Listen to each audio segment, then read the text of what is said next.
Hey,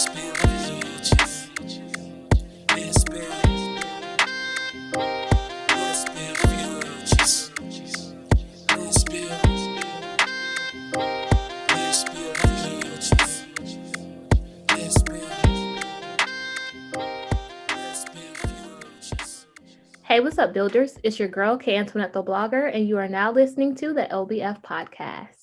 This is a creating space with PD of the Nobody Grinds Like Us network. Say something for the people, PD. What's going on, people? So, builders, if you are not familiar with the Nobody Grinds Like Us network, it has almost everything you might need for your creative fix in one place. So you got shows on this app, you have podcasts on this app, you have news on this app. Is How did you come up with this? Like, let's start there. Pretty much I started doing I did music, so I started with artists. Okay. And pretty much we didn't have anywhere to like put our content. So I was like, well, I'm gonna make a DVD and just put it out in the streets because everybody had DVD players, so why not? Right. So as time went on, I started pushing the DVD and putting more artists from all over the place on the DVD. And then people were paying for the cover of the DVD. And it was just like a regular magazine. But I needed to do it quicker. So instead of doing a DVD every 2 months and all the content is old, I started doing online, and then eventually we moved to the app. So the app is new, and we're trying to figure out the best system to use for the app and the best way to like actually implement it. You know what I'm saying? But the website is up, and that's the network as a whole. So with the app, like, how did you know anything about apps before you decided that you wanted to? Nah, like in the military, I did like computers and stuff like that, but I didn't know anything about apps and even a whole lot of like website building and stuff like that. But I always tell people like, I'll pay for you to do it once, and then I know how to do it after that. Right. So that's my logic, and that's the way I always move. So, we started looking at companies that build apps, and some of them, they built like apps that were just like a website. It was kind of like the online version of your website. And then some of them were more intricate where they had like different things, like a whole lot of features. So, just finding the ones that work right for you. Right. I mean, because I definitely have it on my phone. And so it's easy to understand, which is user friendly. But I Right. was just so very impressed. Like, once I decided to become a member of the Nobody Grinds Like Us network, and you put my content up on it, I was just like, this better than my website. So I have a personal website, but it was just, I loved how you condensed my podcast and my web all in one space. And I was just like, wow, like, and you do that with all the creatives that are on your platform. Yeah, because the idea, like, when I started in videography and photography, it was more about marketing than it was about the art of it. You know what I'm saying? So because I came from that side and I was already marketing music and marketing artists, it was like, okay, let's grab this talent and make sure that we're not taking anything away from them, and that we're just providing like, a service, hopefully, that would be beneficial to what they're doing. Right. And that's what we try to do. So even like with the website, when a person comes to your site on our site, it's going to give you that view anyway, like they came to your site, because your site is already baked into that page. Right. So the whole point is, as things take off, everything pushes everything. So that's the goal. That's a very selfless thing to do. And that's why when you first hit me up, I was a little suspicious. I was like, ain't no way somebody gonna want something for nothing. Like, this is a very, but once you explained it to me and I did my own research and I looked into it myself, I was just like, well, when I thought about it, I was like, it's the same thing a lot of us try to do when we're, creating space for each other, is uplifting one another. It's trying to highlight, Mhm. what's in your area, and trying to put a platform there so that people can just share their gifts with the world. So we really appreciate it. I know I can speak for the people I know that are on the network too. Um, Right. And but I think some people, they take it the wrong way originally because you never want to believe people are doing things for the right reasons, mhm. because that's just the way this world is set up. But yeah, it's no evil intentions. Right. I don't think it was, I thought you had like wrong intentions. I was just like, this is a lot of work for somebody to get out of it. And what would I be providing for them? But I mean, you get the content as well, to build up your platform as well as I Exactly. get the traffic to my content. So it's a relationship. Right. And, Yeah. and like every relationship, that some of them start off and you're running, and some of them you run together. The whole point is we try to build up together. And well, let's put it this way: a smart person would say, all right, this person is promoting me for free, providing a platform. The least I'm gonna do is actually help promote the platform. You know Right. what I'm saying? And that's the smart logic. So it's like we work together. And then you have some people who, like, they're on the platform and that's it. Mhm. So that's kind of the wrong mentality. But at the same time, like, I don't expect anything from anyone. You know what Got I'm saying? Like, me doing something for you is not you in return doing something for me. Like, it's just love. right. Some Like people you're not choose to indebted. show it, some people don't. Yeah. So it don't matter. So do you consider yourself a creative? Definitely. Okay. When, Definitely. when did you realize you were creative? Like when did that happen for you? Uh I was always into music and uh do production as far as beats. One of the things that it was always like misdirection. I thought I was supposed to be an artist.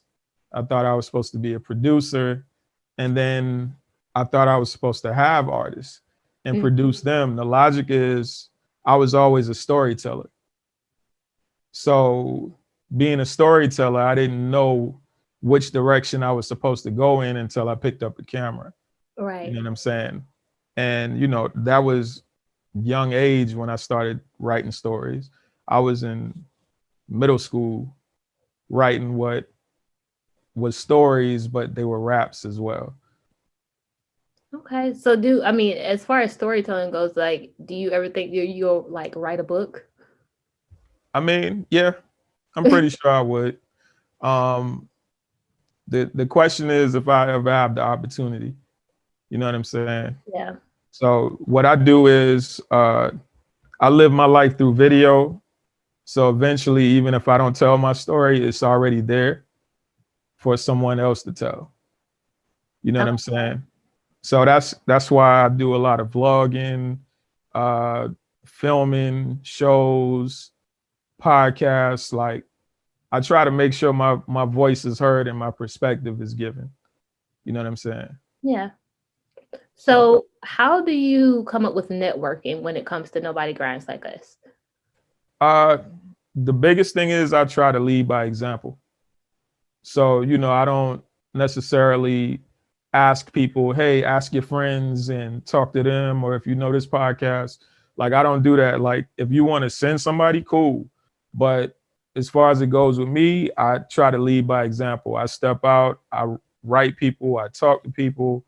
If I go to venues, I try to shake all the hands in the venue and talk to people in the venue. Mhm. Like, that's just I'm not a people person, so it's forced, but at the same You're at an the same introvert. time it's genuine. So I don't know how that plays out, but You're an introvert. yeah, definitely, I can definitely. as soon as I got on a video with you, I could like pick up on that energy. I was just like, Yeah, I'm a behind the camera person, so anytime you see me in front of a camera, it's uncomfortable. Anytime, have you gotten like better as far as like knowing tips and tricks to like to kind of get yourself out of your own shell? the biggest thing I see is be yourself, but the problem with that is a lot of times you question whether or not being yourself would work for other people. You know what I'm saying? So Yeah. that's insecurities that we have on our own. Hmm. So it's like I have absolutely no problem being myself. Like anybody who has my social media see like from playing with my kids, messing with my family, like enjoying life, filming everything. I have no problems being myself. Uh, it's only in my head when I'm like, should I post that? You know what I'm saying? But I go most of through the that so much yeah, too. most of the time I'm just like, boom, let's do it. Right. But It's like it's all content, and when you start trusting in like your motivation behind why you share your content, it's nothing else that can really deter you from like putting it out there. Um definitely. One thing I want to kind of like switch gears with is like you do have like a few podcasts that you frequent and that you are a part of. Let's discuss that. Like what made you want to start a podcast? Uh, I had an online radio station, Nobody Okay. Grinds Radio, and we always had shows, different personalities, and sometimes they need a guest host, so I guest host, or I have something going on, so I come on and promote it. And every time I came and promoted and spoke on a show, like it was good numbers. Mm, And every time I went live, it was good numbers. So, I always knew like, okay, if I speak to people, it'll be beneficial for me. You know what I'm saying? But yeah. not wanting to be in front of the camera or not wanting to be the main person speaking, like I'd always shy away from it. You know Yeah. what I'm saying? But I don't know, just based on profession and having a network and needing content and having a problem finding content, it kind of put pressure on me to just jump out there and do it. You're right. I laugh not at you, but because I see myself in that too, because I podcasting was the last thing on my mind. Right. Um, Shout out to the 1409 podcast. Those guys are the ones that pushed me to start this podcast before they had even started podcasting. So um very much somebody who wanted to be behind the scenes. But now that I'm in it myself, it is a different experience, and I'm glad it's a journey that I decided to take, because there is so much more you can do whenever you're getting your spoken word out there as opposed to being behind the scenes all the time. And you're dope. And that's one of the things. Like I always felt like I was good at finding talent. So, when I heard you on Relationship Status Podcast, for one, I was like, okay, it's great to have that voice speaking back to those guys. No offense to them, but you know what I'm saying? Like they real like closed-minded individuals.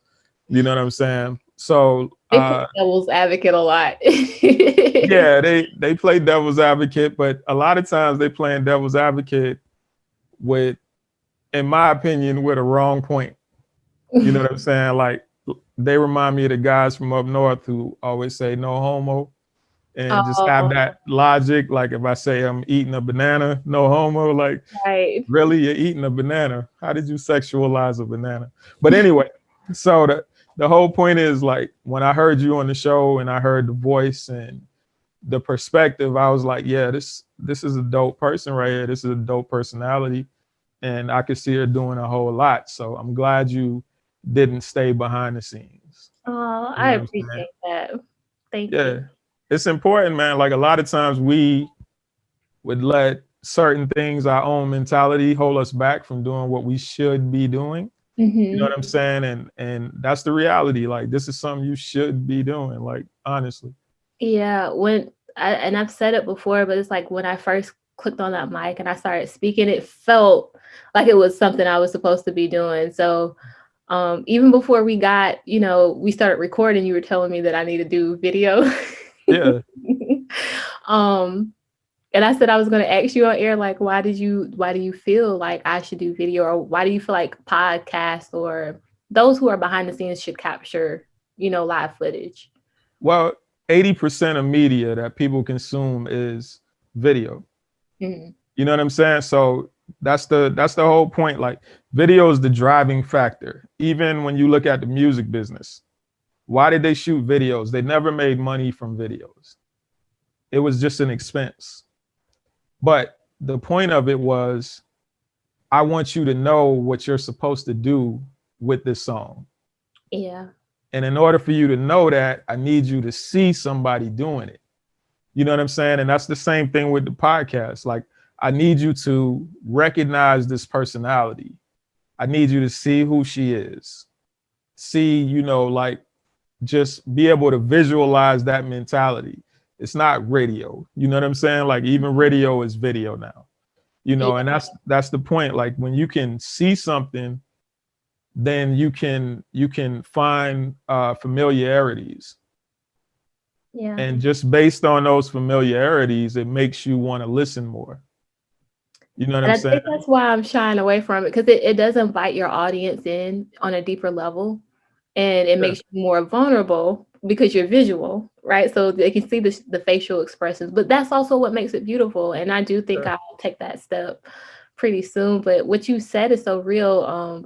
The best example I have of that is I don't know how you feel about Beyonce or anything. I Oh, don't she's tie or live dope. with her. She's She's dope, dope. but she put out Black is King, the album, way Right. before she did the visual project. But after she put out the visuals, it was just a whole, like, people started charting that whole album again because they had something visually to connect that music back to. And the visuals was crazy. Yeah. And that's the thing about it. I think people, like, we see this every day, but we don't put it together. You know what I'm saying? Like, somebody will put out a video of the stupidest thing and it'll be the most grainiest, worst quality, terrible thing you can see. And the thing about it is, it won't matter to people because the content is key. Yeah. So if you already have good content, what's the problem with somebody actually seeing you say it? All right, I'm listening. Yeah. And that's the whole thing. So I think a lot of times we stand in our way on stuff like that. And yeah, it's a whole lot easier to have a bonnet on and put a mic up Listen, and because I was you thinking know, about that too. yeah, like, and that's cool. But here's the thing. No different than like the Bonnet Chronicles. You know what I'm saying? Like, people take being themselves and capitalize off of it. Yeah. Cardi B is a perfect example of that. You know what I'm saying? Stripper with bad teeth, with damn near bad manners. You know what I'm saying? They was, yeah. Just being herself, and people genuinely respected the authenticity Right. to the point where she ended up on TV and they seen that, and she ended up, now she's rich. You know what I'm saying? And it's like, it was off of her being her authentic self. Right. So now when people say, well, why is she doing this? That's who she always been. Like, she just happened to make some money. So, she's still her. And that's why her core audience is going to always be there. Because they connected with that authenticity at the Exactly. It's no different than a best friend. You know what I'm saying? You and your best friend click together because at some point in time, y'all seen some familiarities, and it was something about that person that you liked and you held on to. And as long as they stay in that, not necessarily pocket, but as long as they're that person, then y'all always have that. There's something to be said about extroverted personalities too. Do you think that you can get to that level of fame and fortune and, like, be comfortable there because you would be visual with whether you want it to be or not? Well, I think it's all about how you tell your story. Mm. If it's your story, then you have no problems with what comes, because they'll know how to deal with you. Like, it's kind of like the difference between, say, Drake and Kendrick Lamar. Right. Drake, I assume he tells his story. Most of his stories is about women and heartbreak and just living life. Okay, Right. cool. So Drake goes wherever he wants to, and he's Drake. Then you have Kendrick Lamar. Kendrick Lamar is famous, but Kendrick Lamar told his story the way he wanted to tell his story. So some might say Drake is more famous and Kendrick is more introverted, but Kendrick is famous as well. Right. You know what I'm saying? The whole Different kind point of is, ownership. yeah, he's still himself. So while I'm doing this, you'll see me. When I don't want you to see me, you won't see me. I don't care how much you want to see me. I don't care if you get a glimpse of me and I look crazy. It doesn't matter to me at all. I don't have to be on all day like Drake. We hadn't heard about Kendrick in a minute. Is he okay? He's good. He's working on music, but that's the point. When he wants to be seen, he's seen. See, Drake and Kendrick, I see them on the kind of like on the same level, even though Drake might be a little more famous because he's he's pop, but both of them are famous. Just the fact that Drake is always on. He always has to be Drake. Right. Always. There's never a time where he can go anywhere and get away with being Drake. Like, oh, I slipped through the market today and nobody said anything. Like, that'll never happen. Whereas Kendrick Lamar, he could pull up in a regular car, get out with, his hair crazy, probably walk in the store, and some people might not pay him any attention because he doesn't have on the big chains or, the expensive everything. Like, and that's never how he branded himself. Yeah, and it's not 50 people with him. You know what I'm saying? Like, it's not 50 security people knocking people over. Like, oh man, that's Kendrick. I feel like at a very small level, even I do that. It's like, and my friends and good podcasting buddies will laugh at me, but it's like whenever I know I'm going to be visual, I'll get dressed up because I have to be in what I call K Antoinette mode. And I have to give people that experience where it's like, Crystal behind the scenes is a whole different person. I'm sharing Crystal and I'm assuming this creative energy that requires a lot of just energy in general. Right. So even on this small level, I can relate to that where it's just like, you have to take ownership of your image and of how other people are experiencing you. And you have to make sure that you're balancing that with what you want to put out there and what you need to accomplish, personally as well. And see, that makes sense. That part makes sense though, because you're building your image. You know what I'm saying? There's a difference between building your image and already having it, So once you already have it, like your image is what it is, like whatever you built, But when you're building your image, you want to make sure people see you the way you want them to see you. Yeah. Do you ever experience that in any of your like ventures or endeavors? Most of the people who know me, they'll say, man, you PD all the time. Even at work, you know what I'm saying? Like, it just is what it is. Like, I'll talk to my supervisor the way my supervisor should talk to me. But maybe that's because I'm actually doing the work. What does that mean? That means like, I'm going to come to you and I'm going to say, hey, can you tell so-and-so that they need to do this in order for us to accomplish this? Gotcha. Now, who should be saying that? Of course, the supervisor, but you're like, you know what? Since you're not going to take care of it, let me go ahead and if you're not going to do your job and it's messing up my job, then I could either have my job messed up as well, or I can help you fix yours. Right. At the end of the day, if it goes good, you're going to be the hero. You know what I'm saying? But at the end of the day, if my work goes bad, it's going to be me. I'm going to be the problem. Right. So ultimately, I like to make sure that what I'm doing is done the way it's supposed to be done to the best of my ability. Like, I never look for things to be perfect. Like I've done podcasts where the audio is messed up or, it's fan in the background, all kind of craziness. Like, the whole point is sometimes you just got to do what you got to do. Yeah. You know what I'm saying? Because you're going to sit back and look for perfect all the time and it's not going to come. Right. So it comes a point where you just got to be like, all right, we're going to do this and, we'll build as we go.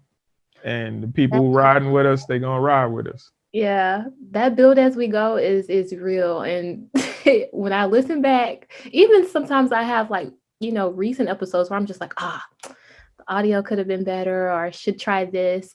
But the learning process behind it is something like nobody will, once you get it, they can't take that away from you. Yeah. You'll be able to help somebody else, in their journey if they want to ever start a podcast or go into media or anything of that nature. Yeah, and it's a thirst for knowledge when you start activating this creative process, Mm. because you start off saying, I want to have a website, I want to write, and then when you start writing, you say, well, I need like a picture or something for what I'm writing. Then Mm-hmm. it's like, I need to promote this, so maybe it'd be good if I go live or do a video. And then it's like, just over time, you just slowly step up everything. Yeah. And that's why trial and error is the best teacher. You know what I'm saying? Because it just makes sense for you to go through it and see how you would react Mm. and adjust. A lot of people can't do that. You know what I'm saying? Like, as simple as it may seem, like everybody isn't meant to do everything. So when you find yourself in a position where it's like you're being squeezed and you feel like, oh man, this isn't working, and then you keep going, more than likely that's because it's something you're supposed to actually do. It's something you're passionate about, which is important. Yeah. And a lot of people don't have passion for it. Like, somebody might have passion for being a garbage man. Mm-hmm. And I always tell people this, like, if you have passion for being a garbage man, and then you see a post online that say, instead of buying those shoes, open an LLC. Not the LLC club. Yeah, like, what for? Why am I going to do that? Like, I like being the garbage man that I am. You know And what I I'm don't saying? have a business or content or anything. And no desire to do so. So you want me to sink money into something that I'll never use. Right. You know what I'm saying? And that's just the whole point. Like, if you have that level of creativity, then you figure out how to use that, and then you figure out how to make it pay. Yeah. Because You honestly, know? once you tap into that creativity, it's kind of like a snowball effect. Like you Yeah, just said, like you'll start off with one thing and then that one thing will turn into, okay, how can I improve that? And that becomes a whole nother creative energy that you then tapped into. Because now right. I'm just like, I'll have stuff pop in my head. I'm just like, okay, I can do this, do all these different things for either, LBF the brand or the web or the podcast. And it's an amazing feeling when you feel like you tapped into that side of yourself. But there are some people who honestly, they're not creative, and that's okay. And I Yeah, feel like, sometimes we, as a society, push things off that work for us on other people when we should just be accepting, how people choose to show up and see the truth in, in their happiness. yep, Yeah. yeah, definitely. Um, so what creative avenues have you taken in building up the network? I'm gonna be honest. Um, the majority of the ideas that I have to build up the network, I haven't done. Okay. You know what I'm saying? Like, even something as simple as coming up to where y'all are Mm-hmm. and just taking a day and kind of doing behind the scenes. But with a lot of y'all scared of the camera. So it's like, it's I'm not y'all scared. not ready for me to come up yet. You know what I'm saying? But it's like, that's definitely an idea. Um, I wanted to do a weekly show where I kind of a weekly show where I kind of speak about what's coming next, like Oh, what y'all have coming. mm-hmm. And I think that would be dope. But so far I haven't done any of that. Sorry. Do you have a team? Like, how are you juggling all? Um, right now I'm working on it, but my team currently is me. You know what I'm I know saying? how I feel trying to like keep up with my own ideas and my own creative energy. Do you ever feel like it's chaotic sometimes, or it can get overwhelming for you sometimes? Uh, a long time ago, yes. Okay. So what I did then is I got rid of everybody. What you mean you got rid of everybody? Like I had about 7, 8 artists. We had projects on the way. We had videos that were supposed to come out. And New Year's Eve is kind of cool. That's like, I guess the world's birthday, but March 10th is my birthday. Right. So my personal New Year, I focus on my personal growth. Okay. So my birthday was coming up, and I was thinking to myself, like, I'm working with these people. I have to kidnap them to get them to work. Uh, and a lot of times, like, I'll grab the artist, I'll shoot some videos, shoot some interviews, shoot some audio, and I'll just have a whole bunch of stuff sitting, and it'll look like they're working, but I haven't seen them in like 2 months. You know what Wow. I'm saying? So Yeah. ultimately, it was like, okay, well, you doing all of this and pouring all of this into other people. It's like this year we're not doing that anymore. Right. So I hit up everybody, talk to them, letting all of y'all go, have a nice life. And Wait, how did that conversation go? How do those relationships go? uh, well, relationships are fine. Everything is good with the Okay. relationships. Like people they'll try to, but they can't discount what you did. Right. You know what I'm saying? Like if you stepped in and literally took them from having a pad to having actual music in stores, like they can't discount that. You know And what you I'm brand saying? them. They'll try, but they can't. You know what I'm saying? And for me, I don't really have too many problems with people because I came up from a different game, and people have an understanding and a certain respect level for me, which I appreciate. And I really don't have problems with people. But the conversation it was real simple. They already knew they wasn't working. Right. So when you come to that employee and you say, I wish you the best and with all your endeavors, you know what I'm saying? And you hit them with that line, they knew they was coming in late every day. Right. They knew You that, already knew like you weren't investing in it the way that you should have. yeah. You knew where the money came from. You knew no money came in. You knew that everything you wanted to do, you were able to do it. And you didn't take advantage of it. So, like I tell people now, when I tell my cameras to work, they work. You know what I'm saying? Like they have absolutely no problems doing the job that I need them to do. And I don't have to chase them around, and they actually make me money instead of costing me money. But that was 10 years of my life doing that. Right. So that's why when I talk to you, it's like, nah, you don't got 10 minutes, 10 years to waste. You know what I'm saying? So a smart person learns from their mistakes. Wise person learns from the mistakes of others. Others, right. So you take my 10 years, add it to your life, and say, well, I'm not going to do that. You know what I'm saying? And that's why my team is me, because until I find people where I am that can meet me where I'm at, Mhm. it's no need. It's a Um, waste of time. I can agree with that. I do have a network of people who have Mhm. been like, like cheerleaders. They've been mentors in a way, in some ways. And sometimes they'll tell me like, okay, we want to help you, and sometimes they'll suggest I give up creative control. Mhm. But I'm just like, I have to remind myself that while a lot of the advice is great advice and I can take Mhm. that and I can use it, I have to always remember that nobody would know who K. Antoinette was if it wasn't for K. Antoinette. Of And course. so I stay true to, a lot of my own ideas and a lot of the ways that I feel like I should be moving when it comes to LBF, whether that Yeah, be we can build, but yeah. it's either a collaboration or you work for me. You know what I'm saying? You know, Be the CEO, yes. yeah, that's the way it goes. Like I say that for you.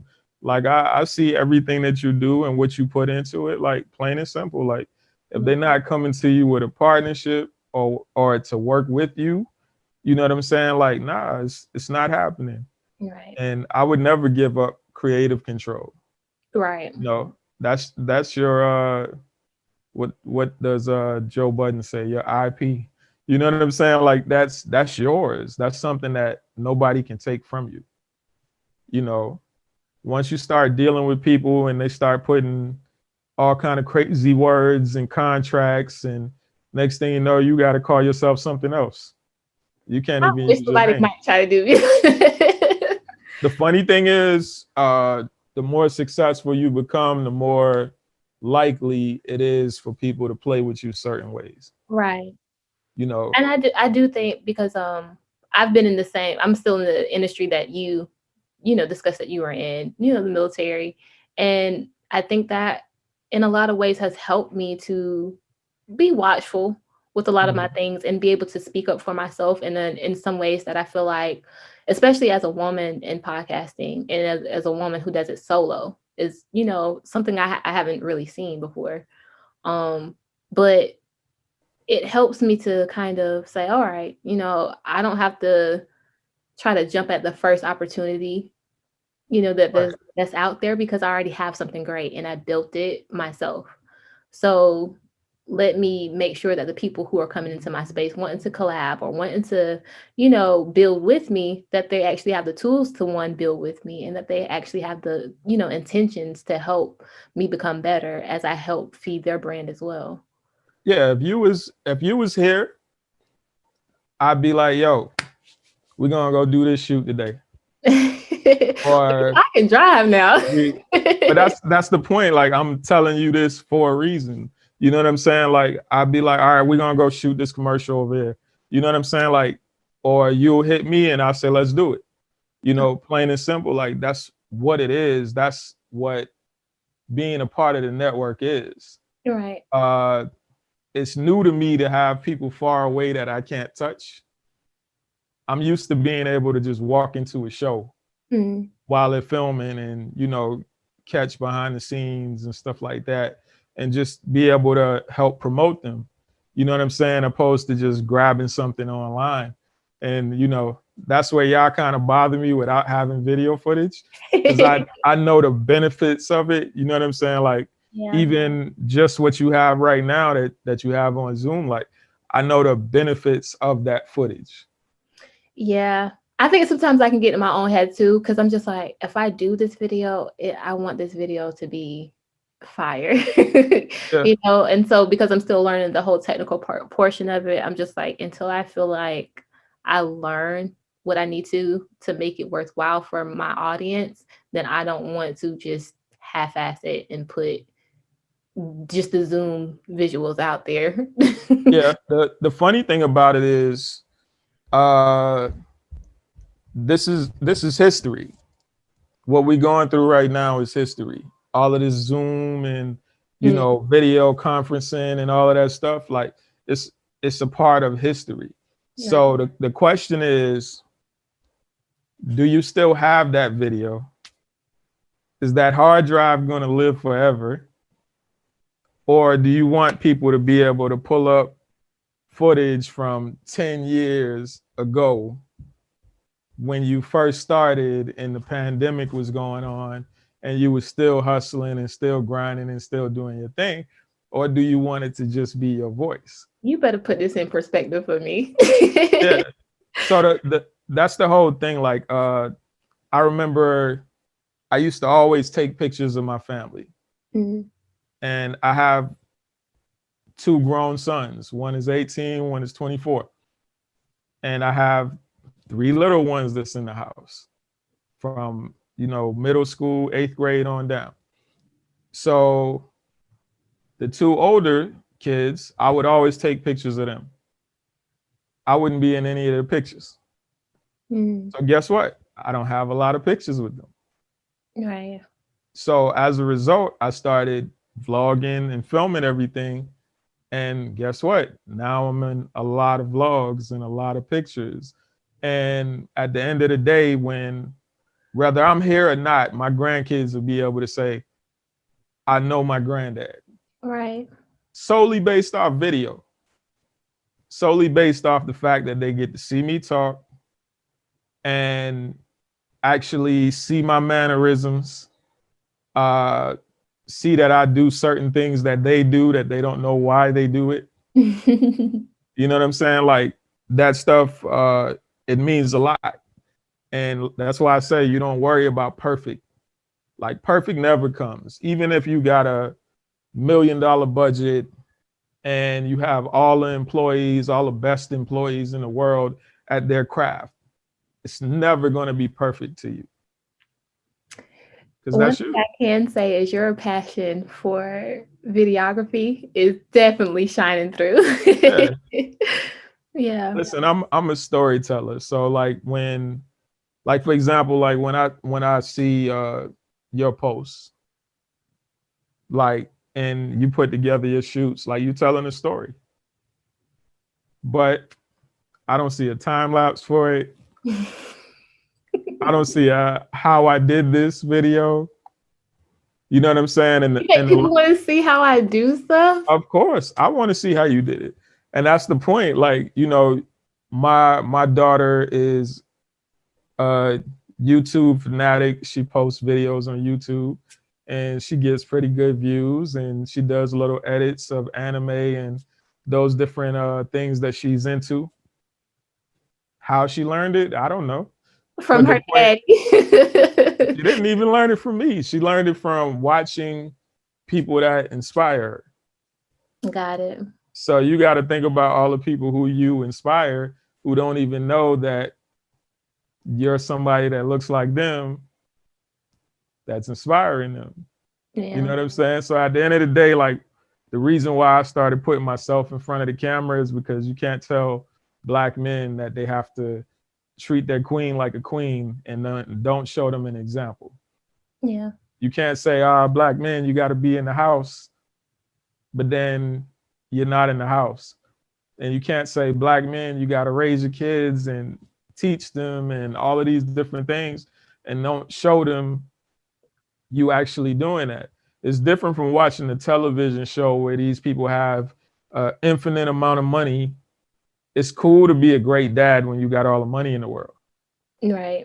It's a totally different thing when you got to pass by McDonald's and they know that's McDonald's and you got to be like, nah, not today. We got to eat at home.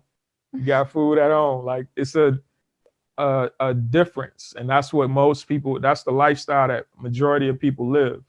You know, they have to pass by these living, breathing advertisements every day.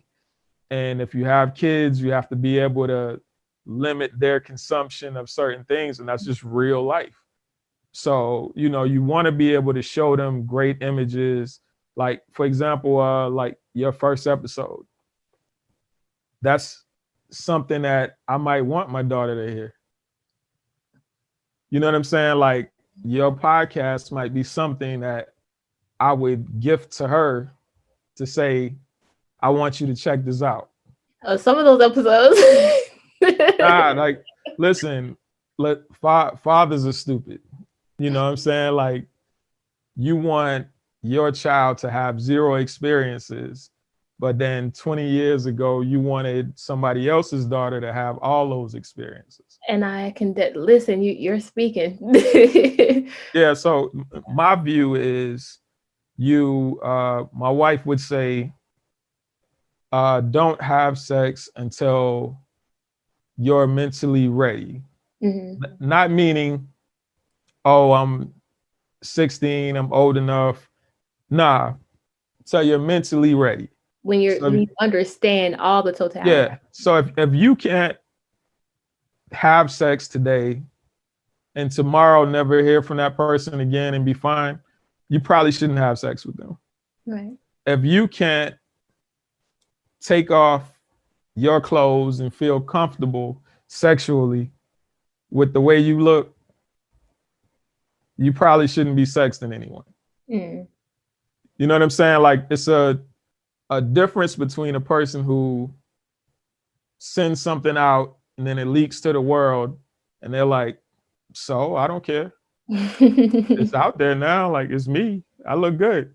You know, I don't mean to cut into your story. You good. It's so interesting because Once I realized that the visuals do make a difference, so I started Mhm. posting my face more. Started making K Antoinette the blogger actual person, Right. and some of my photos are a little salacious, but that's just me celebrating me and me being honest about who I really am as a person underneath all of it.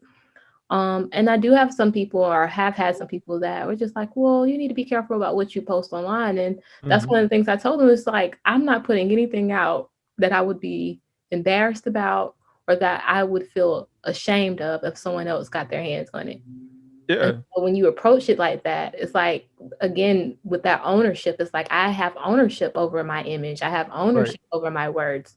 So nobody else can take control of something that I'm already putting out there for their consumption, because it was an intentional act. Yeah. Like uh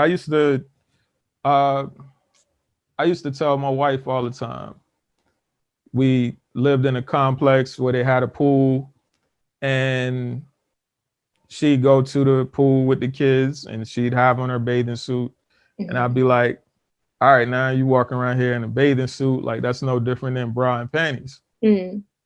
And she'll say, well, once I get to the pool, I'm in the same bathing suit that's no different than bra and panties. When I go to the beach, I'm walking around in a bathing suit that's no different than what you say, bra and panties. Right. So is it the clothing that's wrong or my perspective? So it was my perspective that was wrong. Smart wife you got there.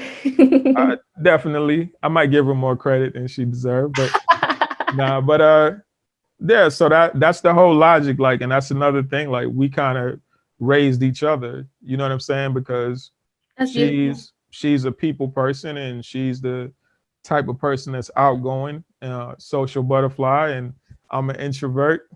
So, a lot of my ways had to go out the window in order for us to coexist, and vice versa. You know Right. what I'm saying? The whole point is, like, you should add to a person's life opposed to taking from. So with that So, being said, like, how do you feel like, is she involved in the network and like your creative ventures? Like, how has she contributed in that way? as far as JIG Media goes, she's definitely involved. She has Dream Bella.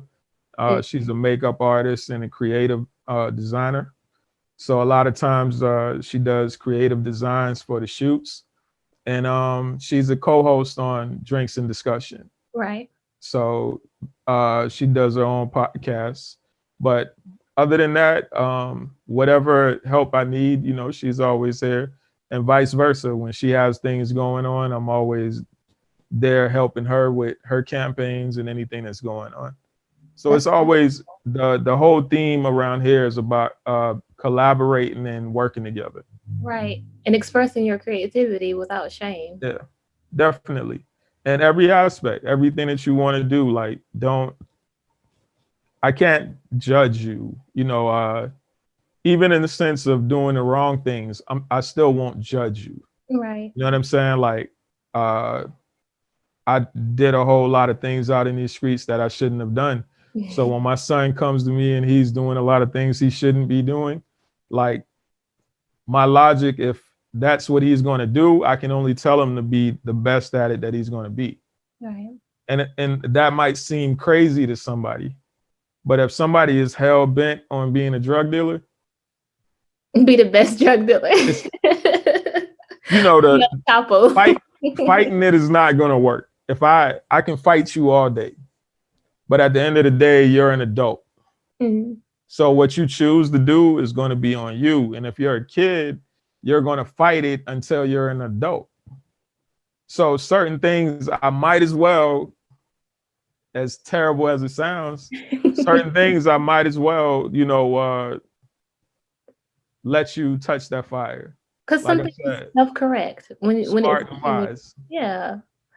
A lot of times, like you said, after you, as a parent, I imagine, because I'm not one yet, but after you know that you've done as much as you can to prepare them for the world and you let them fly, like, they gotta burn that hand sometimes. Yeah, because it's either that or they run away from you and do it anyway. Right. So all you can do, they say, what is it? All these statements have men, so I always take it and say person. But they say young people for war and older people for counsel. Mm. So uh, I'm still war ready, but I might be Always. a part. I might be a part of the council. So I got to be able to take that OG position and say like, look, this ain't the right thing to do, but you're gonna make whatever move you're gonna make anyway. Yeah. Here's why you shouldn't make this move. Here's the best scenario from that move, and here's the worst scenario. Builders, y'all hear those gems that he's dropping? This is a different kind of creating space, and I love every minute of it. I do want to talk about like how do you go about like creating content? Like Um, whenever like you're on your own show or how do you go about creating stuff? I just turn on the camera. That's Plain it. and simple, like that's it. I'm gonna turn on the camera. Like I have a little camera that I keep with me called the Osmo Pocket. Mm.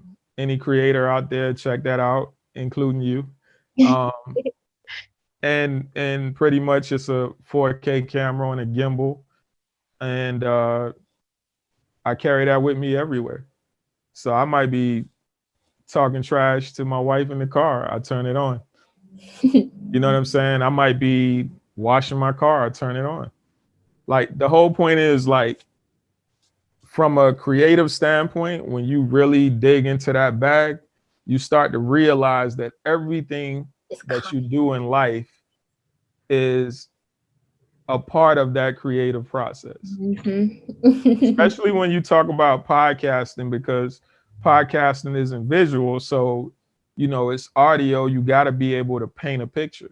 Yeah. So if you don't pay attention to what's going on around you, how can you paint a picture to somebody else? Right. It's a big difference from, yeah, I went to the store, and then when I went into the store, I came out of the store, got into my car, and then I left.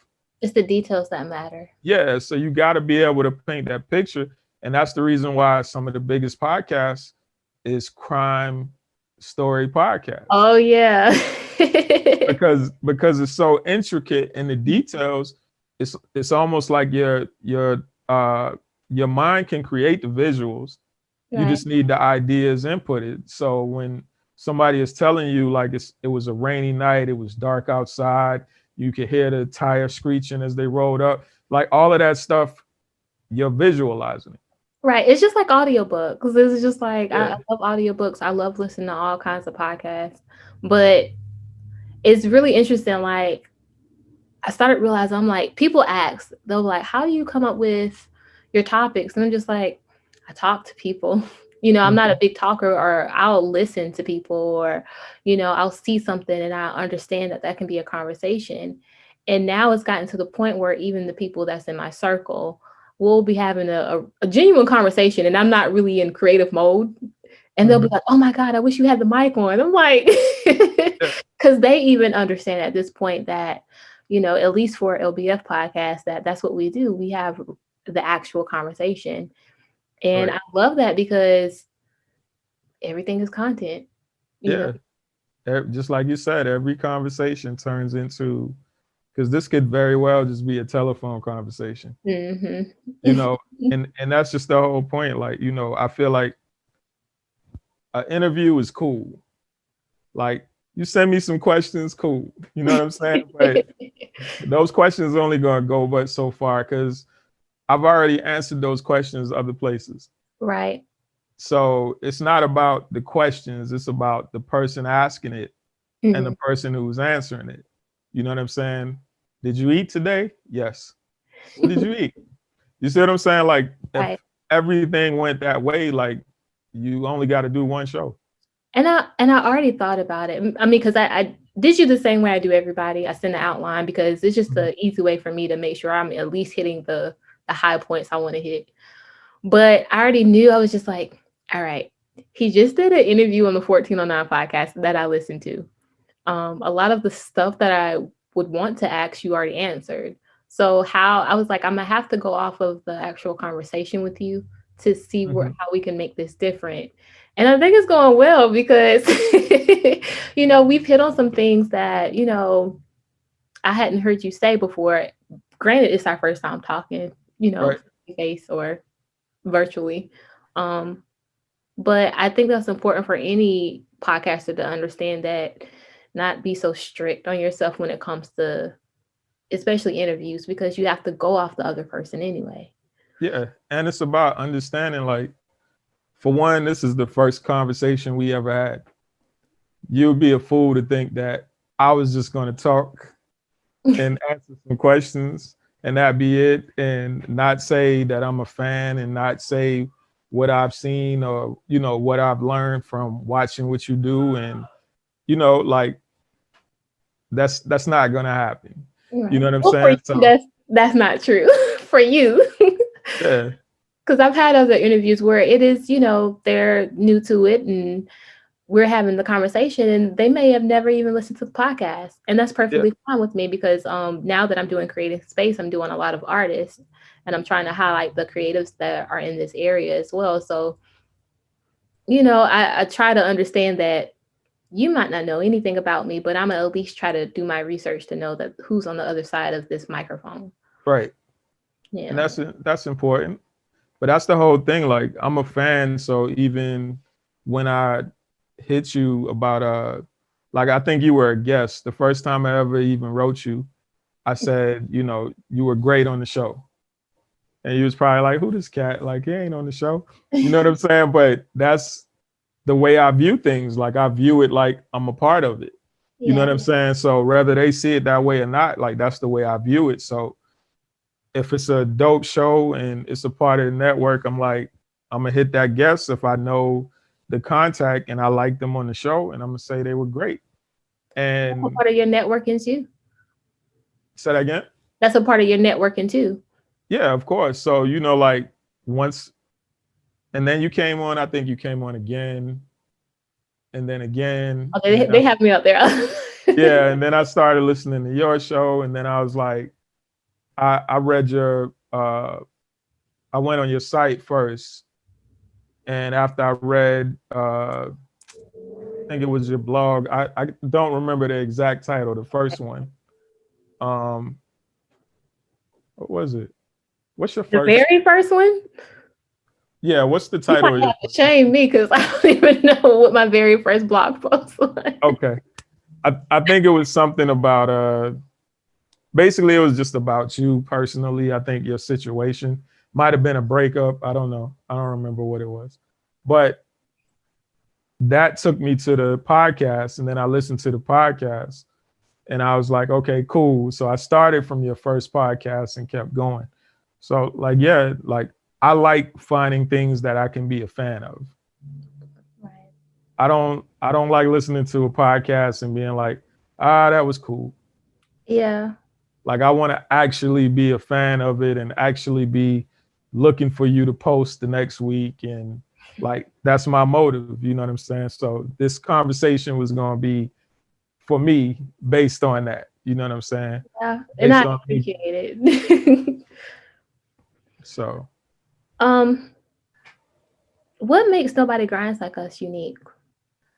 And like, let's discuss. And I say this all the time, but I think that because you're in a different avenue, it's important for me to discuss the myth of like oversaturation when it comes to media groups and networks and mhm. that kind of stuff. I think it's all about the personality. Mm. You know what I'm saying? Like, people forget that a business has a personality. So, you know what I'm saying? Like, That is a quote. that that's what, to me, that's what the difference is with everything. And even going into oversaturation, like, yeah, uh, a chicken is a chicken. There's only certain ways you're gonna be able to cook it unless you invent a new way. Right. So pretty much, if you go to a fried chicken place, you're gonna get fried chicken. But it's all in the personality, the way they season it, Mm. The the way they way they, flower it. yeah, the way they do what they do, what that with that chicken Right. makes all the difference on whether or not you go to the one across the street or theirs. You know what I'm saying? With a lot of stuff that I'm gonna start doing, it's gonna be you're gonna be able to see a lot more of the personality behind the network, which should drive more users and more people to the network. Right. You know what I'm saying? And that's my focus. Like a lot of times I was looking at who could be the face of this or who could be the face of that. And the reality of it is nobody's gonna push your dream more than you. Right. You know what I'm saying? Uh, even though I think I push some people's show more than they push it, but nobody's gonna push your dream more than you. So like I push it because you know it's a part of a bigger picture. You My know what show I'm ain't saying? one of them shows. Nah, you do your thing. You do your thing. I will salute y'all. What's it called? Crooks Media. Yeah, the Crux Media. Yeah, I salute them guys because they work hard. Y'all, I believe you're a part of that, right? Yeah, I actually just signed with them Cool. probably 2 weeks ago. Yeah, so that's I admire the drive and the push that those guys have to build on what they already have, you know. And that's an example of people having a team. Like they say you gotta, you know, you formulate your idea, perfect your idea, build a team, and then that's how you take over. Right. So you know what I'm saying? I assume that they did all of that and that's the focus right now. Yeah. So yeah. But Okay. I hope I answered the question. But No, yeah, you did. You did. I promise. cool. Support. I know this is something we talk about a lot as creatives, but what um first of all, let me ask this. What support do you need as a network as big as yours? Uh definitely need users, definitely need people who are into podcasts and into vlogs and into shows and just overall content that the content that we create and support. You know what I'm saying? All right. That's what we need. You know what I'm saying? So yeah, as far as that goes, that's what we need. Has it been hard gaining support for the network when you first started it and up to now? Coming from the music business, I understood one thing: your mom's not gonna buy your CD. Damn. Dad, your family members, your cousins, But that is your real. best friend, Yeah. none of them are listening to your podcast. None of them are supporting you in that way. They're not because they might not be your consumer. Right. Now, if they are, then cool. You know what I'm saying? But I would always tell people like, I'm not going to sell a CD to an old lady just because she had the money to buy it. Mm. I want somebody who's going to actually listen, actually become a fan. Like I said, I become a fan of things. You know what I'm saying? Like there's a difference between buying something and becoming a fan of it. Right. So for me, you know, I don't look for support because I feel like people who become fans of yours, they actually find you. And once they find you, like you can't get rid of them. That's when they're in your comments and they're like, oh man, I love this, but I would have done this. And you know Mhm. what I'm saying? Giving advice that you don't even want. Did they And start critiquing you and you're like, or if but you it have a falling off or a hiatus and they're like, okay, what you got going on? yeah. And it's like they're invested. They are fully invested, fully engulfed in what you do. And Right. you want to the point that you want to be upset with them. But it's important that people invest in you in that way. It is. So that's what I see support as. And I don't believe that you can get that by going out asking people to just support you. I believe that you have to stay consistent and push it so that they see it.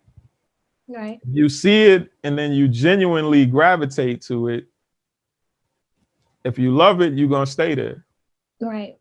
But if we're driving down the street and it's like McDonald's, you just see the sign and then you buy it and you're like, this made me sick. Why did I buy this? I don't even want to eat this. Like, you know what I'm saying? Like, I don't want that. I don't want to sell people things they don't want. Right. So I want, first comes content and then comes marketing. yeah. Yeah. And consistency drives both. Yeah. Because if you're not consistent with your content, it makes no sense to market it. And I've been one of those people, and for me it started to, how am I going to word this? For me, I had to realize, like, okay, you started this thing. Mhm. You're actually passionate about it. You have to understand, like, you're visual now. Like, your stuff is already out there. So if people are going to be consuming it, you could be losing Mhm. support that could be there for you because you're not being consistent. Because after a while, I know I have to always gauge stuff off of how I am as a consumer. And Right. that's usually how I try to tailor, a lot of the things that I do. So it's just like a lot of the podcasts or blogs that I follow, they're consistent, and they were consistent, and I might have been ignoring them for a while. And then it was that one chance that I was just like, okay, let me go see what this is about, and Mhm. was hooked ever since. So that's my hope for LBF, is that I can stay consistent because I know the content is there, Yeah. and then the support will come. And the way you stay consistent is by streamlining your process. Mm. It's like a person who trying to work out. If I gotta leave, get up, get dressed, go downstairs, go to the car, warm the car up, drive past all these restaurants that serve breakfast to get to the gym, it's not gonna That happen. person. It's not gonna happen. It's not gonna happen. But if I can get up, put on my clothes, come downstairs or go outside and turn on YouTube or something or whatever workout, you know, people you bought from and just work out, I can probably stay pretty consistent with that. I can travel and stay consistent with that. I can be on vacation and stay consistent with that. I can stay consistent.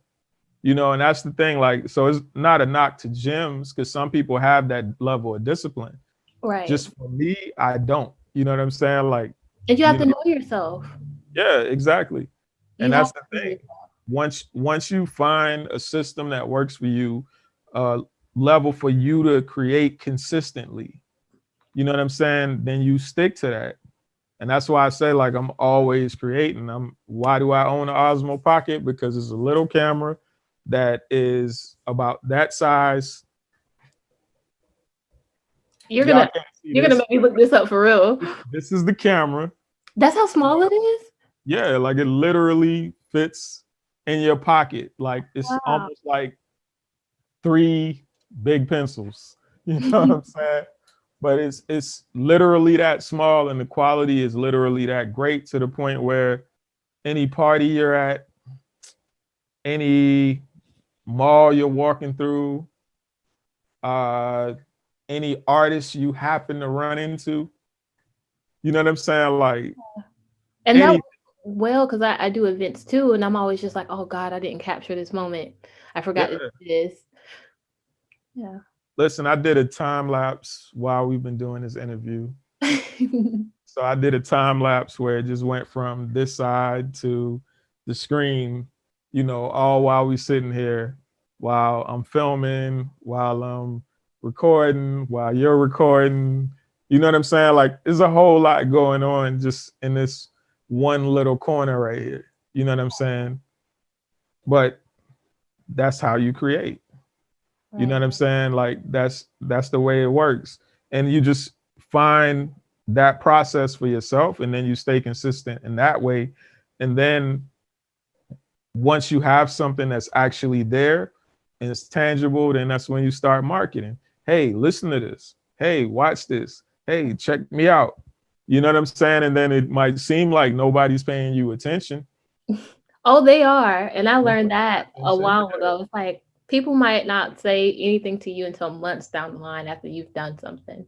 But I Yeah. know for me, it was really weird trying to figure out some of my process when it came to like the organizing of it, because I'm just like, I have a million ideas, I have Hmm. appointments, for recordings and everything else, and I was trying sticky notes. Then I was trying, the calendar on my phone. That was Right. working. And what worked for me, and I only say this because sometimes it's going to be unconventional. So Hmm. I have this big whiteboard, and I Right. split it down three ways. And I have to do, I have appointments, and I have post and editing. And once I write out everything for my week, I then take a picture of it and I know what I have to do for that week. And I always refer back to that picture. It's weird as hell, Mhm. but But it it works. yeah, it works. And then with me, my process ended up being the calendar on my phone.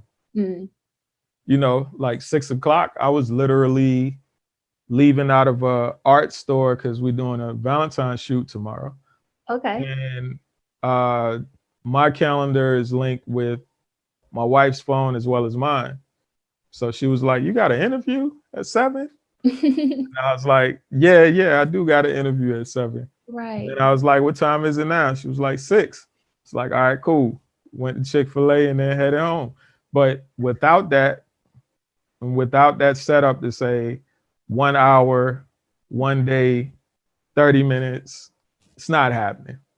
It will get, especially with, I know my mind moves fast a lot of times creatively, on top of trying to keep your day-to-day scheduling. So it's like if I don't refer back to something that I've written down, or like you said, that alert that on that Right. calendar, it will get lost. And I'll dismiss an alert quick. So that's why I gotta have a few of them. You know what See, I'm that's why saying? Like I don't use the calendar, because I but that's why I have a few of them. You know what I'm saying? Because I'm going to dismiss a few, and then it's right, like, all right, yeah, yeah, yeah. Tomorrow I got to do this. And right. then it's I like, know. all right, 2 hours from now I got to do this. 1 hour from now I got to do Yeah, this. you're right. 30 minutes, See, that's 15. gonna flare up my anxiety. Yeah, it does, but at the same time, like it for me, that's the only way I can move. Right. Without it, nothing will happen. And that's your method, and Yeah. that's what, we're saying is find your method. Because I think the reason why the whiteboard works for me is because whenever I do feel like, okay, I need to figure out what I need to do, I always think about whatever visual, Right. representation I have of a schedule. And so having that whiteboard image in my mind, I can literally just like mentally look down and like, oh, okay, I still have to do this, that, and the third. So Word. Word. find your weird little method, people. Exactly. Find that consistency wherever you gotta look, wherever you gotta find it. So let's get into the possibilities. Like, where do you want Nobody Grinds Like Us to go? Uh right now I wanna be able to be to the point to where when I bring a show on, I can already have advertising for that show. Mm, I already have a marketplace for that show to where you're coming into money opposed to just coming in on good faith. all right. You know what I'm saying? So that's the focus. Like, of course, you want listeners, but ultimately, I'm a person that's for content creators. So I want to see content creators get paid for their work because we do a lot of work for free. You know what I'm saying? So I want to get it to the point where my all my people earn, regardless of what they have doing, whatever they're doing outside of me. How do you balance? I mean, because you said that, you want others to get paid, and we create a lot of content, but you're doing a lot too. You're doing a lot. How do you balance everything? You're a family man, you have a, 9 to 5, and I'm pretty sure you need downtime in there somewhere on top of podcast, on top of the network. Like, how do you manage everything outside of the calendar? I mean, I do a whole lot, but I've learned how to. I've learned that everything has a place. Right. It was one point in time where I wasn't working enough, and then it was one point in time where I was working too much. So, like that goes with that consistency. You find the way that you create, and you find the way that you work. Some people might be good at recording at 7 in the morning. You know, some people might be good at recording at 7 at night. The whole point is you find what works for you and then you make it happen. Like with what I'm doing right now is pretty easy because all it requires of me is to take what's already there and then regurgitate it to a different audience. So that part is easy. The stuff that I create is easy because I have a streamlined process. So I film this show, load it up, finish it, it's done. You know what I'm saying? So if I wait, that's a problem. So I don't wait. Right. You have to do it right then. Yeah, I just get it done. Like, all right, cool, boom. It's done, it's finished, it's to the side. All right, what's next? Get it done, keep going. I just had that moment probably 2 weeks ago where it was just like, you get in that zone of like Mhm. editing and getting your posters and stuff together and all that good stuff. And I realized I was like, oh my God, I'm getting really good at this. Yeah.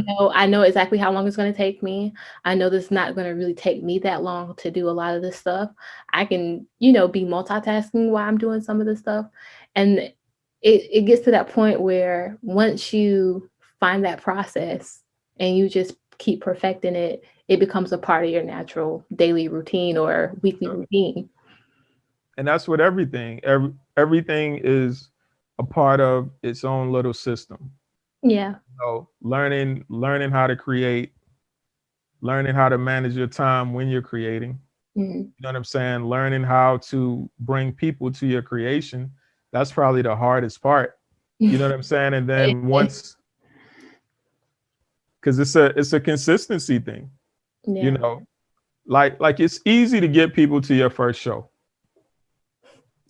This is the first show. Like, oh man, we gotta come out and support. Mama coming, baby's coming, everybody coming. It's my baby first show. You know what I'm saying? Like it's easy to bring people to the first show. Then when you say, all right, y'all, see y'all next month. Hold up. I got this to do. I ain't gonna be able to Yeah, make it. I can. it's too much of an investment now. You know what I'm saying? I thought you was doing this one time. You was gonna lose interest. Yep. You're trying to keep doing this. So now that you're trying to keep doing this, you need actual fans. You And you have need to give people a reason actual to to invest. support you. Say that again. I said you have to give people a reason to invest that time because it is expensive. But you also have to realize that most people won't. Most of those people who are there, like a family member is not necessarily a fan of yours. Right. Even if they say it. Like if a family member says, "Oh man, I like your show," they probably listen to like 20 minutes. You know what I'm saying? Like they ain't coming to you Yeah. every week like, "Yo, I heard what you said about grandma." Like, they ain't really doing that. They're not hearing every aspect of everything that you're saying because they're not necessarily a fan per se.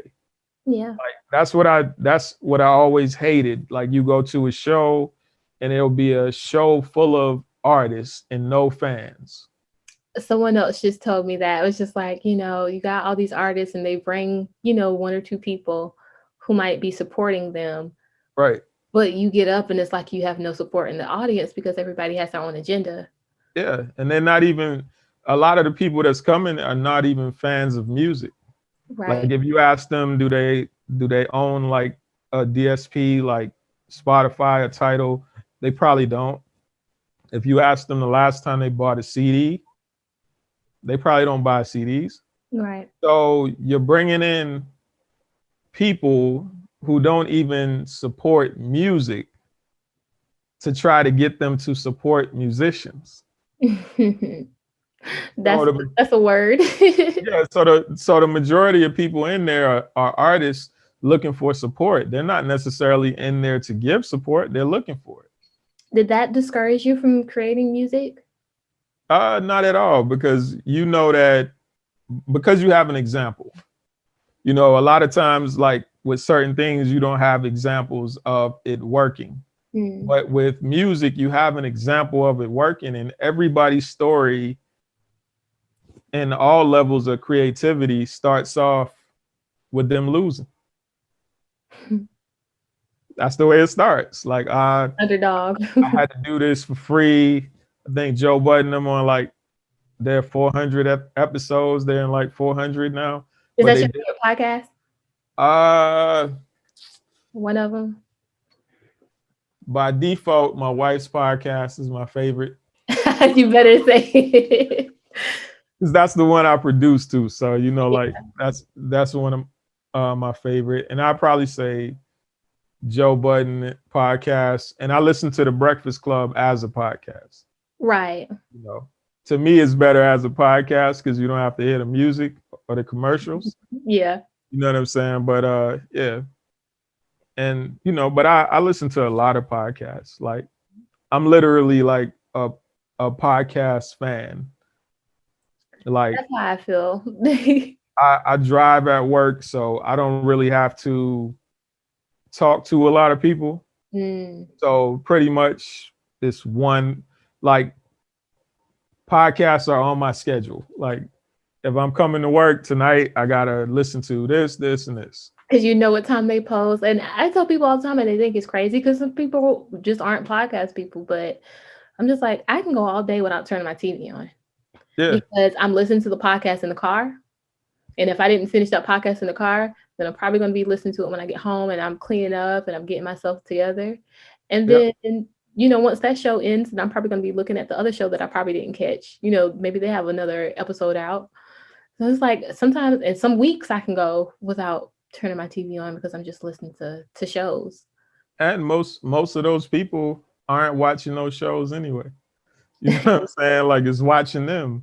A lot of times they have their head down, they're looking at their phone, Yeah. computer, whatever else you're doing. So really it's just playing in the background anyway. You Right. know. Now So I do have periods of time where I do disconnect because I mhm. feel like, sometimes I need to hone back in on my own creative energy instead of like consuming. Do you ever feel like you go through a process where you disconnect from creative like outlets? Oh, that's every day. That's how I started working out more because it was more about getting away from all of the other stuff and just kind of getting in a different zone. Right. You know what I'm saying? And ultimately that ended up being beneficial for me because I got back into, working out and getting myself together, trying to get in shape and overall health. But that's that and family is the way that I disconnect. You know what I'm saying? But I'm not one of those people who like I've been online too much. I got to get away from this. Like I always tell people like, don't create a world you got to run away from.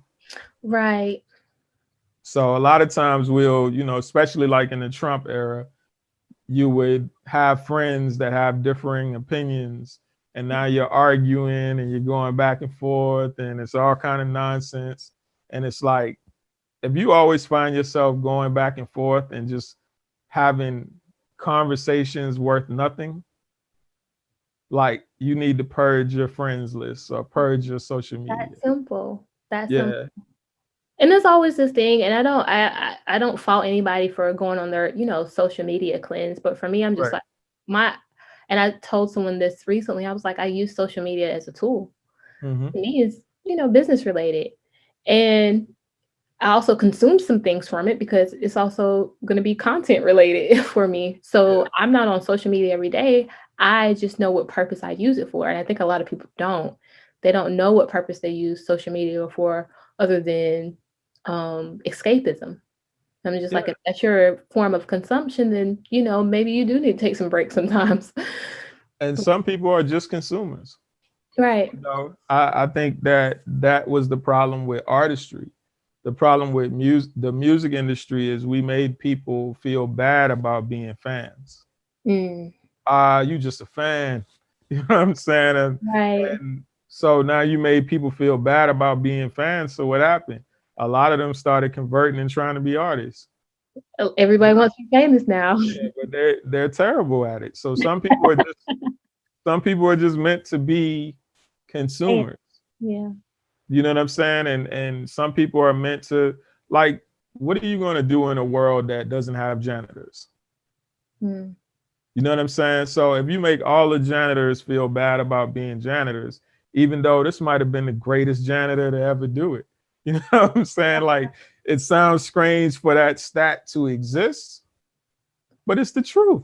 But it sounds strange because we've been conditioned to think that more, more, more, more is the way to go. And sometimes your more is not going to look like my more. You know what I'm Right. saying? And that doesn't mean that we're not equal. It just means that we're different. And people really have a hard time understanding that concept because nobody wants to be a fan because that means I'm beneath you.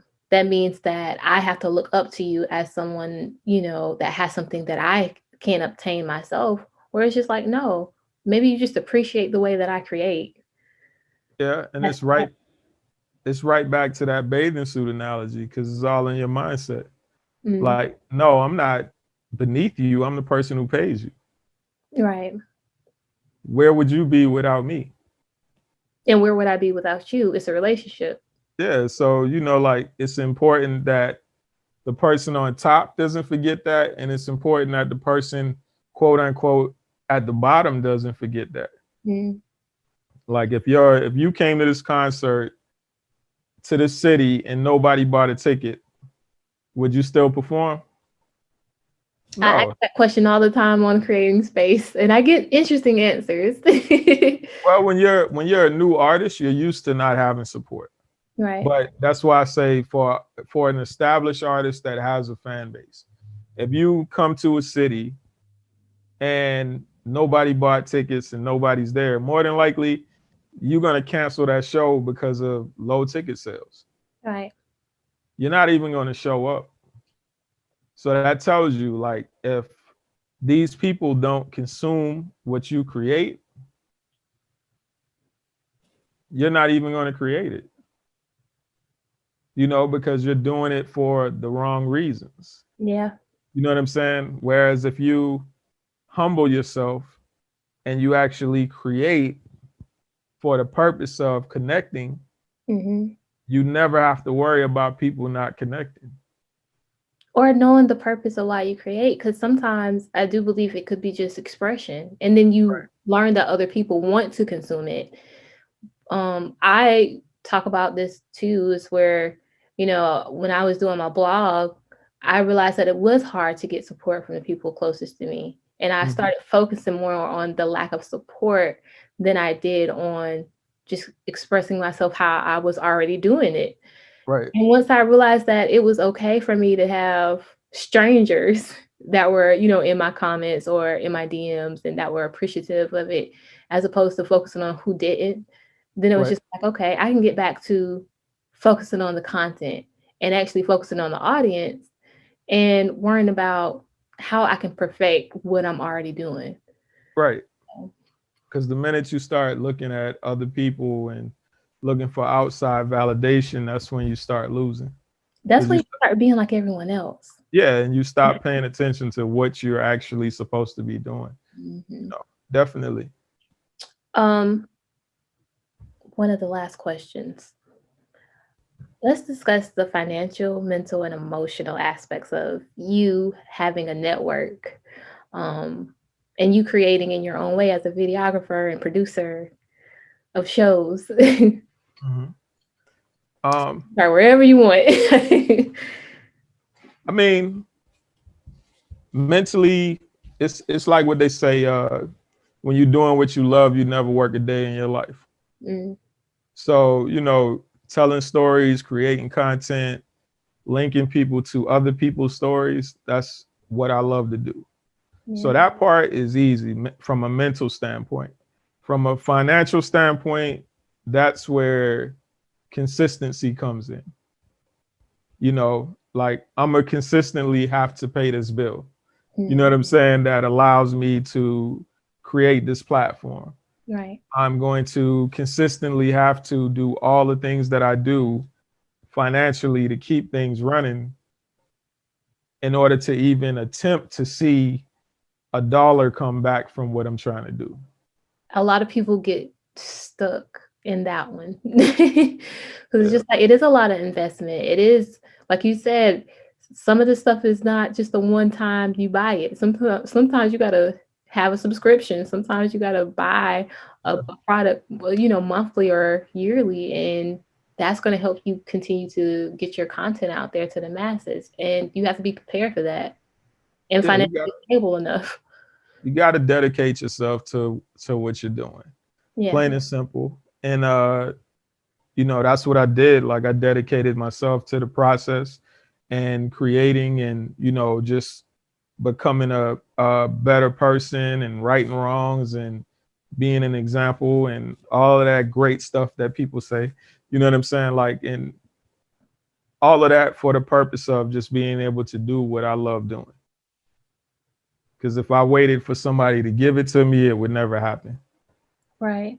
So, I gave it to myself and then I give it to others, and that's the logic. So if you consistently do that and you build in that way, you hope that somebody else that you pass the baton to will take it further. Yeah. You know what I'm saying? So like that's the whole process.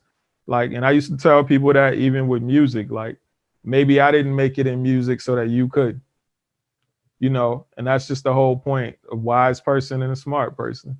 You always want to be a wise person. You want to be able to use other people's experiences to build on what you're already doing. Right. You And we know? need mentors. That's something that a lot of times is missing because people want to hold on to the knowledge that they gain, or they feel jaded so that they don't want to help the next person elevate in a way that they weren't able to. But it's just like, why? Why would you do that? If we're all creatives and we know, especially in the market that we're in, sometimes it can be difficult to actually, get the support that you need. Why wouldn't we start where we know support should come from within ourselves?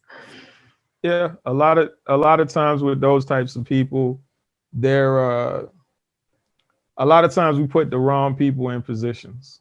You know, that's the best way to say it. Like we'll throw our support behind the wrong people. Mm. You know what I'm saying? And that's unfortunate, because it probably was a person right next to that person that would have been willing to, give somebody a hand up and show them and teach them. And, it probably is somebody that's showing and teaching that just has a smaller following. So when you see them, you're like, that video only has 20 views. That can't be right. Yeah. And you pay them no attention. Whereas the person who has 2 million views is going to say, hey, on today's video, I'm going to show you how to do this thing I'm going to speak for 10 minutes about and never show you how to do. You know what I'm saying? And it's like you have to be able to separate the knowledge from the noise. And it's not a lot of people that can do that. Right. Um, us humans are so fickle. We're so Yeah. weird because I agree with it. It's like I said, we need mentors and we need to understand that the way to get better is to kind of help each other. Because I even had, with me doing creating space, it was always something I wanted to highlight other creators with. Mm-hmm. And even that suspicion that I gave you when you first, hit me up and you were saying that you like my content, that's what I get from, some of the other artists. And I'm starting to see a change with my consistency now that people are starting to know who I am and know why I hit them up and understanding what I'm doing. But yeah, sometimes it can be a little difficult whenever you're trying to build a foundation that was never there. Yeah. And that's why you got to understand, like, okay, do what you need to do. Uh, Ask me any questions you need to ask me. Like, Mhm. for example, when I first talked to relationship status, it was like, um, why should we come to you? And, like not from a negative standpoint, but they were asking real questions. Right. And then I ended up having several conversations with Yusuf, several conversations with CL, and it was like ongoing. And it was just like, okay, cool. Like, I don't care. I already know what my intent is, and I already know what it is that I do. Right. It's for you to figure out if I'm genuine and if you want to actually take the opportunity or not. Right. So I at one point in time I might have felt the way, you know what I'm saying? But you know, in this business, you develop tough skin, and you start to understand that, you know, this is a world where a lot of people are put in position where they can't trust just anyone. Right. And if something sounds too good to be true, more than likely it's not true. Mm-hmm. Like when I was running a label, as far as music goes, we used to have networking events every month. And you come into the networking event and you'll see people that were there the month before and the month before, and they always do more and have way more connections than they ever had the first time they came to the event. Not that they do have more connections and do more, but they realize that it sounds better to the audience. Mm. So when they come in the first time, they say, "Hey, how you doing? I'm a graphic artist. Nice to meet you guys. I'll be over here if you ever want to talk about, you know, doing some graphic artist work." The next one, they're like, "Hey, I'm a manager slash graphic artist. So if you're looking for a manager, you know, I've managed people and taken them to the top, and I can do your artwork." And it's just like, really?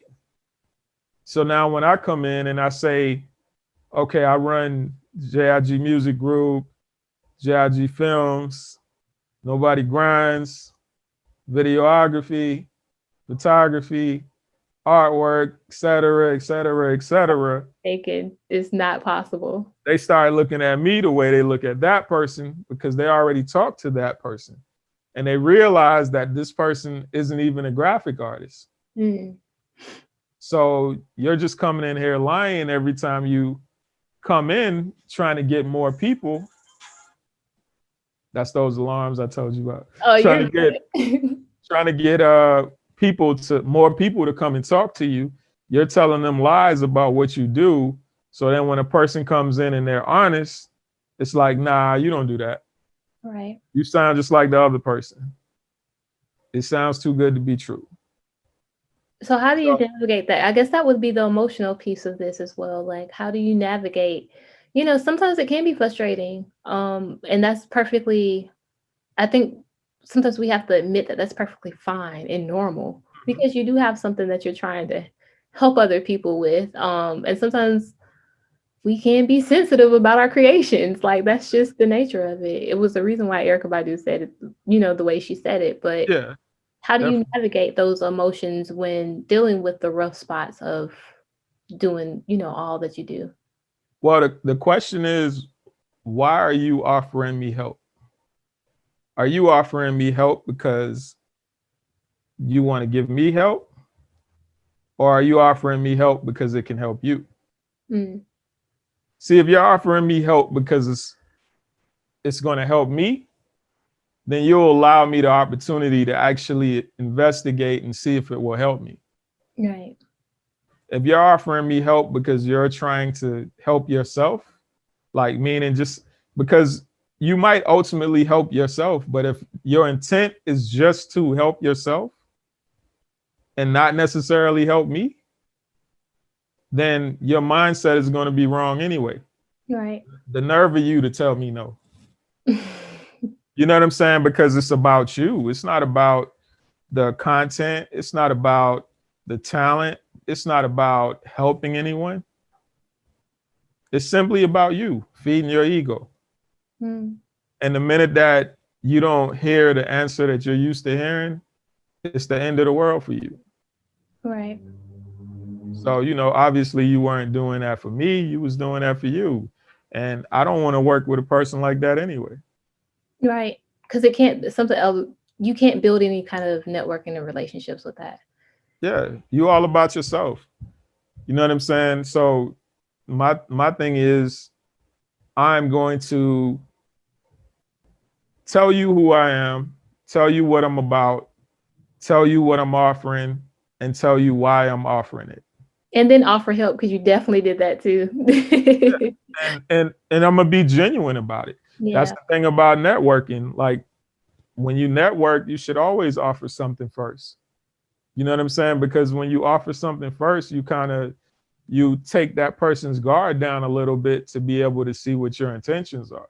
Mm. And so if I offer just a compliment, or even if I'm critical, why am I telling you this?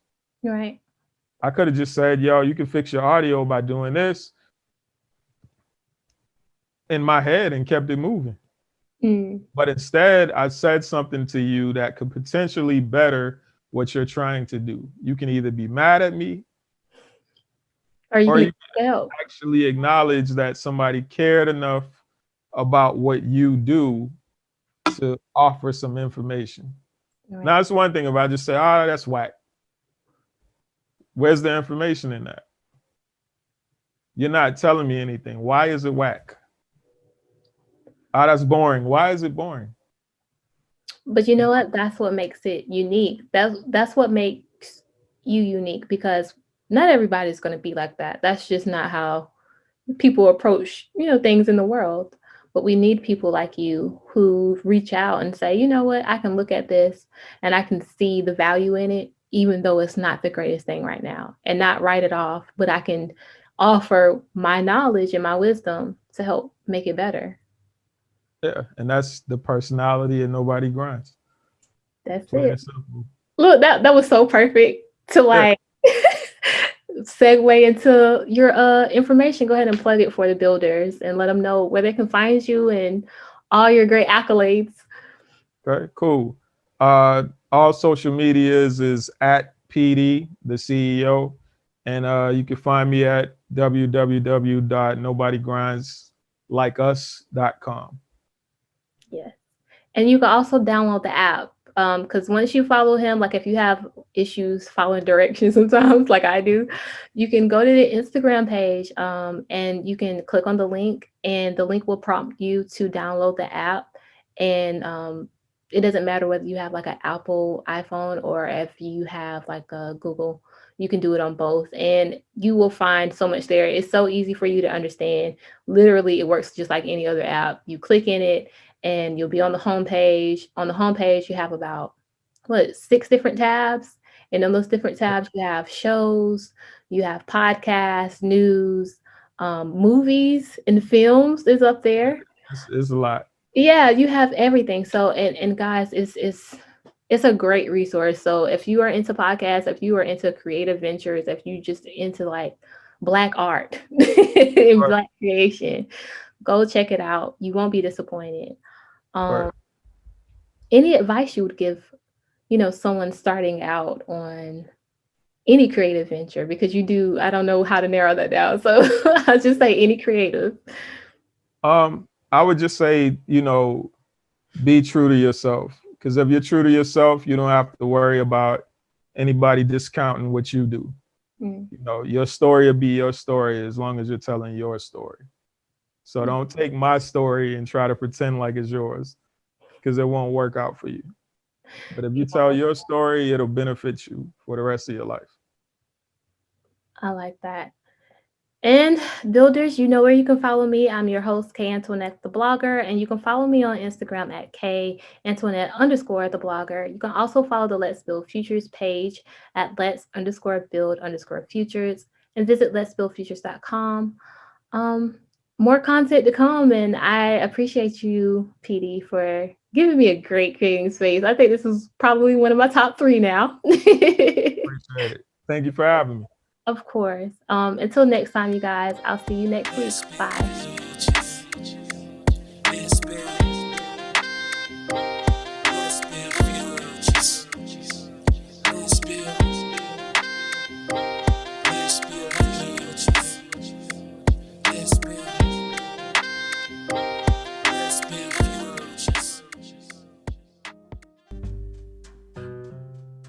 Relax, heal, and embrace a better you.